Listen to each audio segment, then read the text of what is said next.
Hey, it's Mike. I'm here to talk about bridges today. We talked previously about your head alignment, your vision center, your body alignment, how to support your head. And now we need to talk about how do we support our cue stick, right? We wanted all of those things to be stable. Well, we want our bridge to be stable too. We want it to be comfortable.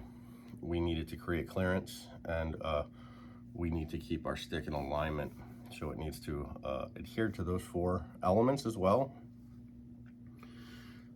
How far away should we be putting our bridge? Generally, it's probably in the 7 to 10 inch range. How do we determine that when we're out? A good body measurement would be from my elbow to my wrist. And what is that distance? It is from the front of this ball to where my cue stick is actually touching my hand.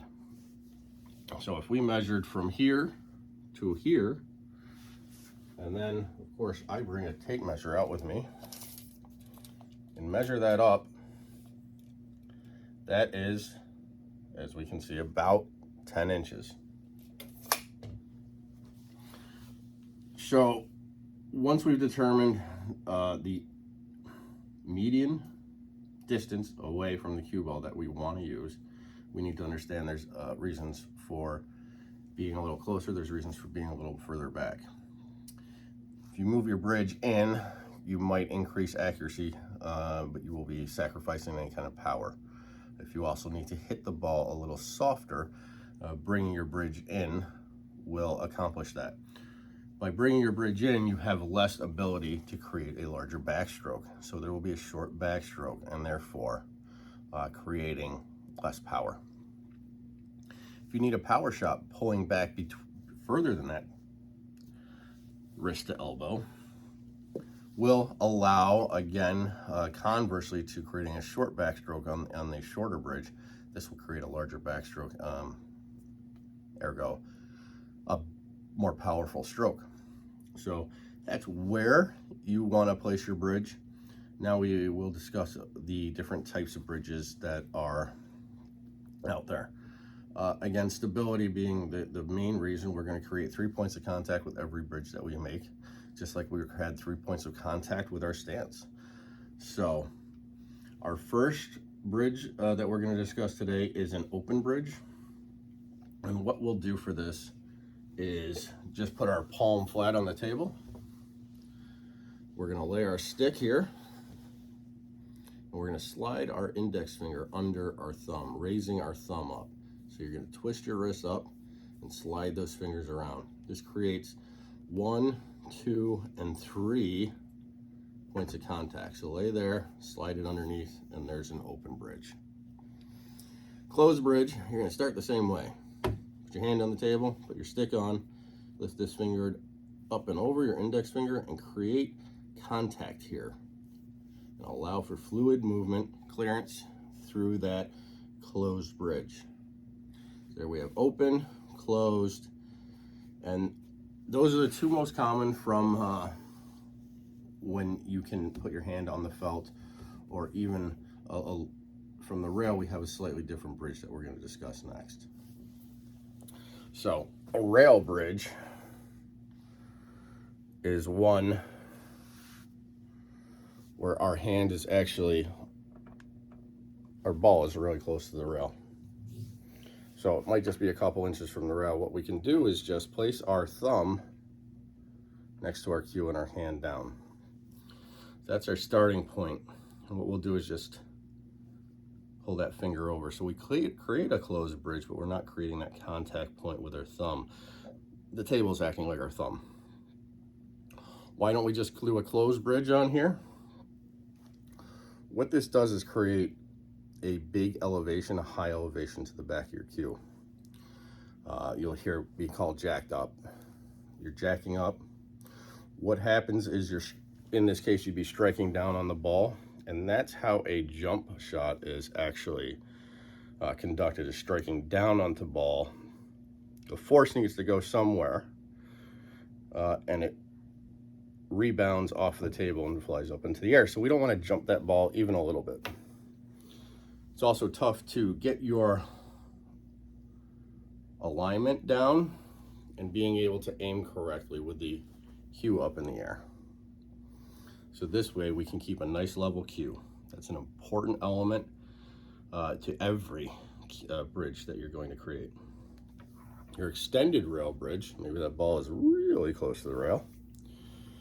Again, we can still start with our cue ball, our cue stick there. This time we're going to slide our thumb up and create 3 points of contact off the edge of the cue table, off the table. So we have 1, 2, and 3 still stable. I can still keep a nice level cue and strike through that ball. So that's our core bridges. Closed, open, the rail bridge and the extended rail bridge. Now we can go into the Ms. part of this, which is mechanical and specialty. Start with a specialty bridge, which is over a ball. That would be a specialty bridge, right? Jump shot would be another specialty bridge. So in this case, what we can still do to create a stable bridge is take our hand, or first or middle 2 fingers back. So our middle finger and our index finger, or ring finger, excuse me, and place them on the table.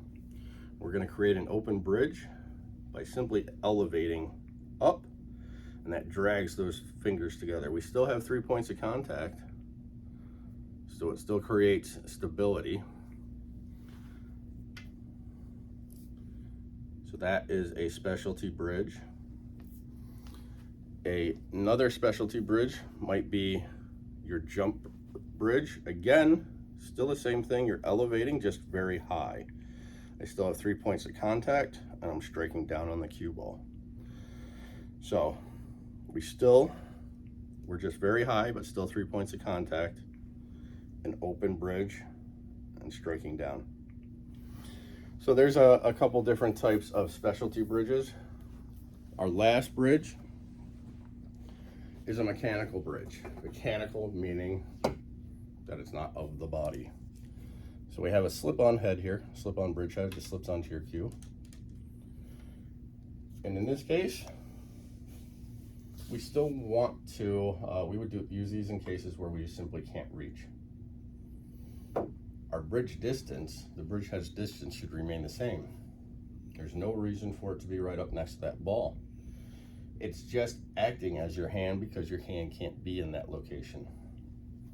So it's still about that 10-inch range back, whatever you determine to be comfortable for you.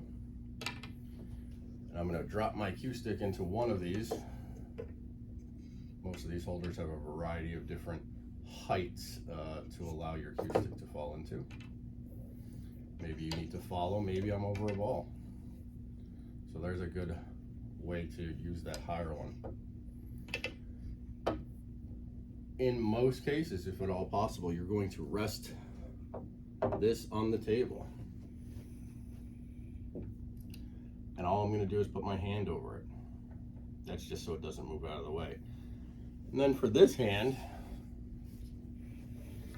I'm going to create a pivot with these 2 fingers. So I'm holding it very lightly, still creating levelness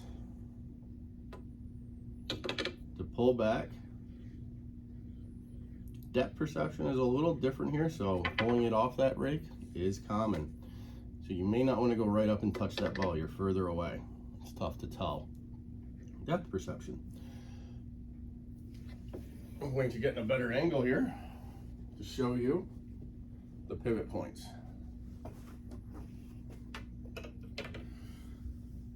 So I have my bridge down on the table and I'm just giving it some support. Just by placing my hand over.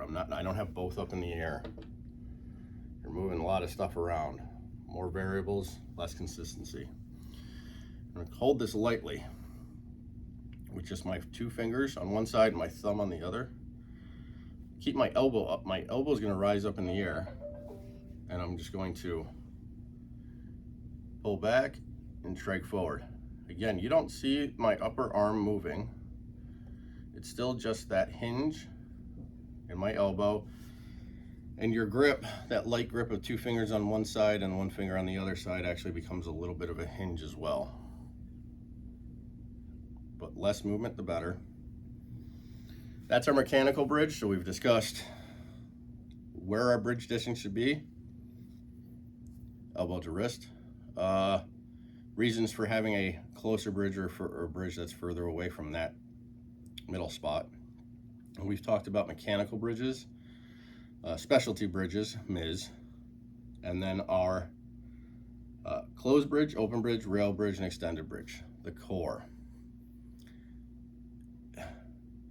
The stability, clearance, your comfort level, and your alignment should all exist in all bridges as well. I think that covers everything for bridges. Thanks.